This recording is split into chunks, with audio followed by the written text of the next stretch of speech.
ಆರ್ನೂರ ನಲ್ವತ್ತು ಆರ್ನೂರ ಐವತ್ತು ಆರ್ನೂರ ಅರವತ್ತು ಆರ್ನೂರ ಎಪ್ಪತ್ತು ಆರ್ನೂರ ಎಪ್ಪತ್ತು ಆರ್ನೂರ ಎಂಬತ್ತು ಆರ್ನೂರ ಎಪ್ಪತ್ತು ಆರ್ನೂರ ಎಂಬತ್ತು ಆರ್ನೂರ ಎಂಬತ್ತು ಆರ್ನೂರ ತೊಂಬತ್ತು ಆರ್ನೂರ ಜುಲೈ 30, 2025 ಕೋಲಾರದ ಎಪಿಎಂಸಿ ಮಾರ್ಕೆಟ್ನಲ್ಲಿ ಹೆಸರುವಾಸಿಯಾಗಿರುವಂತಹ KNN ಮಂಡಿ ಮಾಲೀಕರಾದ KN ಪ್ರಕಾಶ್ ಅವ್ರ ಜೊತೆ ಇವತ್ತು ನಾವಿದ್ದೀವಿ. ಅಣ್ಣ, ಇವತ್ತು ಯಾವ್ಯಾವ ಟೊಮೊಟೊ ಏನೇನು ರೇಟ್ ಹೋಗಿದೆ ಅಂತ ತಿಳಿಸ್ಕೊಡಿ ಅಣ್ಣ. ಇವತ್ತೇನು ಸರ್, ಥರ್ಡ್ ಕ್ವಾಲಿಟಿ ಮಾಲು 250ರಿಂದ 300 350 ಹೋಗಿದೆ. ಸೆಕೆಂಡ್ ಕ್ವಾಲಿಟಿ ಮಾಲು 350 ರೂಪಾಯಿ 450 500 550 ಹೋಗಿದೆ. ಥರ್ಡ್ ಕ್ವಾಲಿಟಿ ಮಾಲು 550 ರೂಪಾಯಿಂದ 650 720 ರೂಪಾಯಿ ಟಾಪ್ ಆಗಿದೆ. ಟಾಪ್ ಅಂಡ್ ಟಾಪ್ 720 ರೂಪಾಯಿ ಆಗಿದೆ. ಸೀಡ್ ಬಂದ್ಬಿಟ್ಟು 150 ರೂಪಾಯಿಂದ 200 ರೂಪಾಯಿ ಥರ್ಡ್ ಕ್ವಾಲಿಟಿ ಹೋಗಿದೆ. ಸೆಕೆಂಡ್ ಕ್ವಾಲಿಟಿ ಬಂದು 200ರಿಂದ 300 350 400 ಹೋಗಿದೆ. ಫೈನ್ ಕ್ವಾಲಿಟಿ ಮಾಲು 400ರಿಂದ 500 600 ರೂಪಾಯಿ ಇದೆ. ಎಕ್ಸ್ಪೋರ್ಟ್ ಎಲ್ಲ 600 ರೂಪಾಯಿ ಆಗಿದೆ. ಪೊಸಿಷನ್ ಇದೇ ಥರ ಮುಂದುವರಿಬೋದು. ಸ್ವಲ್ಪ ಕ್ವಾಲಿಟಿ ತೀರಾ ಕಡಿಮೆ ಆಗ್ತಾ ಇದೆ. ಸ್ವಲ್ಪ ಕ್ವಾಲಿಟಿ ಮಾಲ್ ಬಂದರೆ ಇನ್ನೂ ಸ್ವಲ್ಪ ಹೆಚ್ಚಿಗೆ ಮಾರ್ಬೋದು ಅಂತಕ್ಕಂಥ ನಿರೀಕ್ಷೆ ಇದೆ.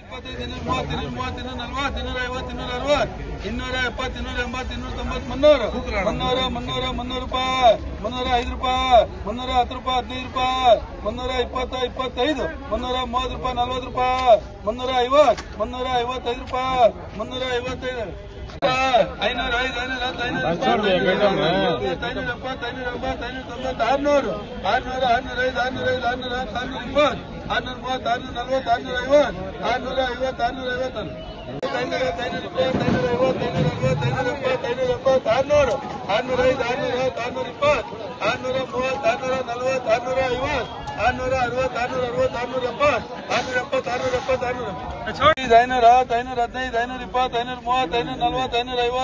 320 25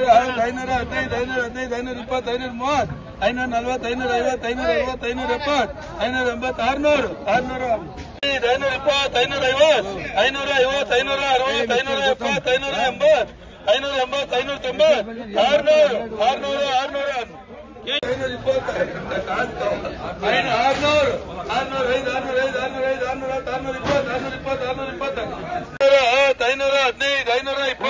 40 ರೂಪಾಯಿ 350 355 ರೂಪಾಯಿ 355 505 600 600